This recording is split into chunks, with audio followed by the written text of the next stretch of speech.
Hello everyone, welcome back to another episode today with your friendly dietitian and public health expert JJ. So today I'm going to be talking about dietary proteins, amino acids, specifically in vegetarian and vegan diets.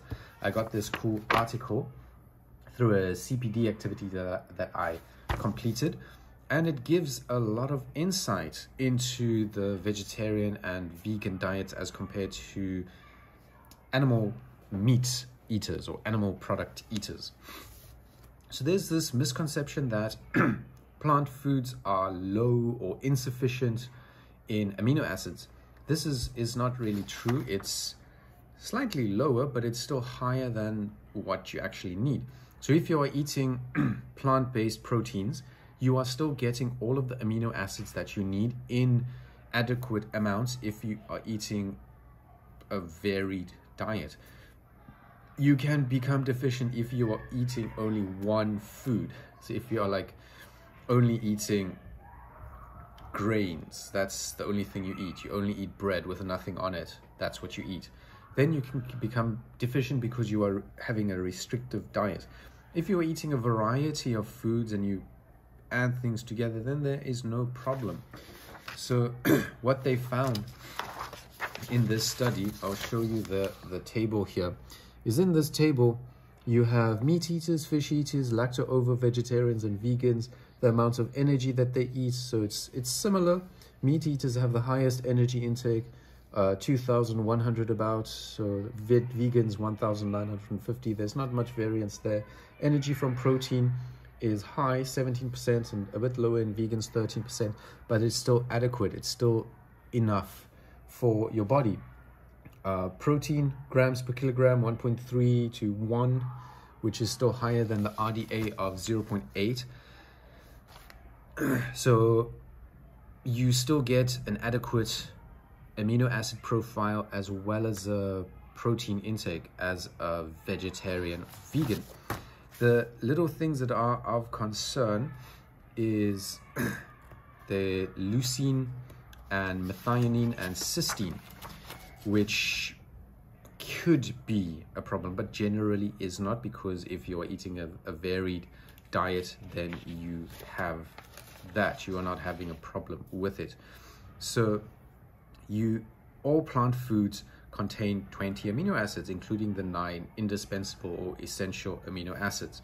So the profile is less optimal in plants than in animal foods, but you still have all of them in adequate amounts, in higher amounts than the minimum you require. So lysine is present in lower than optimal proportions in grains. And similarly, the sulfur containing amino acids, methionine and cysteine, are proportionally very slightly lower in legumes than would be optimal for human needs. But if you are combining these and you're eating them in high enough quantities, then it is not a problem. So as they say here, this would be a problem for someone who ate only rice or only beans every day. I do not know someone who does this. You usually eat quite a variety and you eat different things. So lacto-ovo vegetarians and vegans were assessed, and based on the average body weight of 65, they need lysine intakes of 58 and 43 milligrams per kilogram, which is slightly higher than the 30 milligrams per kilogram estimated. So they need slightly more, but you can easily get more by eating a little bit more. Generally, vegans and vegetarians eat a little bit more because they don't like more volume as compared to meat eaters, because if you take 100 grams steak versus 100 grams of broccoli, the volume is slightly different. There's more. And all of the research that has been done is done on raw, untreated sources. So to check for the protein ratios and for the amino acid profile, they use a raw product, and that is the worst condition for a plant protein to be assessed, because it is in the presence of trypsin, which is an inhibitor, and poor enzyme accessibility. So plant protein, the protein and the amino acids are unlocked when they come into contact with enzymes, when they are heated, when they are cooked, when they go into your body, when they are in this environment of having enzymes around. So it is not a fair reflection on the protein sufficiency, the amount of albumin in it, as well as the amino acid profile that there are. So what this article also found is that there is no evidence of protein deficiency among vegetarians in Western countries. So where there is enough food, where there is a variety of food, there's no evidence that there is a protein insufficiency anywhere in the Western world. Deficiencies can develop when there is inadequate food intake and inadequate protein sources, so seeds, nuts, legumes, beans, when there are not enough protein-rich extras to eat. So if you look at this table here, it shows the plant protein-rich foods and how they are eaten in the different populations. So vegan is the biggest one. They eat the most amount of protein-rich plant foods. Here's meat, fish, and poultry. You see that it's low in all of the different populations, and here it's quite high.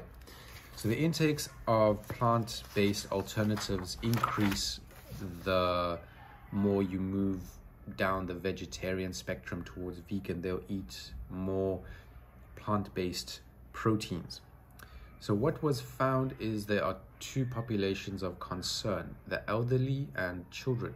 So the elderly, there's a concern because protein intake is usually lower in vulnerable elderly, such as those who are institutionalized, and they have a higher protein requirements. They become frail, they have less stomach acid, less enzyme available, and their physical activity decreases, their energy intake decreases, and they are at risk of low protein intake if they don't specifically eat a protein-rich diet.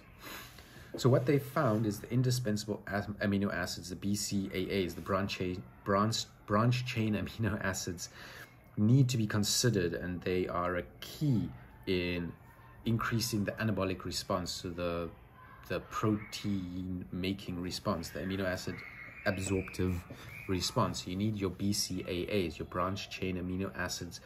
You need 3 grams to reach this anabolic state where you are able to absorb the most amount of amino acids and protein. So to achieve optimum benefits in the elderly, a diet should not just contain sufficient BCAAs, but the protein-rich food sources in a meal should be rich in these BCAAs. So you will see that specifically maize and alfalfa are high in leucine, and leucine is a key BCAA that you need. And you get 31% of the protein in diets that can come from plants, and the plants would supply all your dietary leucine that is needed. So you can also be sufficient in protein, even if you are elderly, even if you are at risk with eating a plant-based meal. You just need about 30 grams of protein per meal.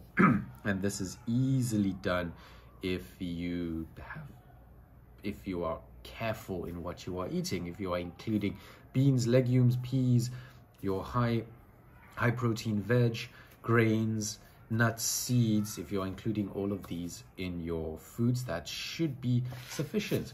The same with children. If children are eating a big enough volume of food to get the energy that they need, then automatically they'll eat enough protein. So complementary feeding, it should just be rich enough in protein that it reaches 10% of the energy needs. So if they are eating a high enough volume, then protein is not a problem. So amino acids would also not be a problem, because automatically they attain the protein needs by having more food, more energy. So I hope this has been beneficial to you. I hope this has given you some insight into protein and amino acids. and the amounts that you need, and that it can be sufficient by following a vegan or vegetarian diet if you are having a variety of foods and you're eating different things every day. So as always, to God be the glory, and stay healthy.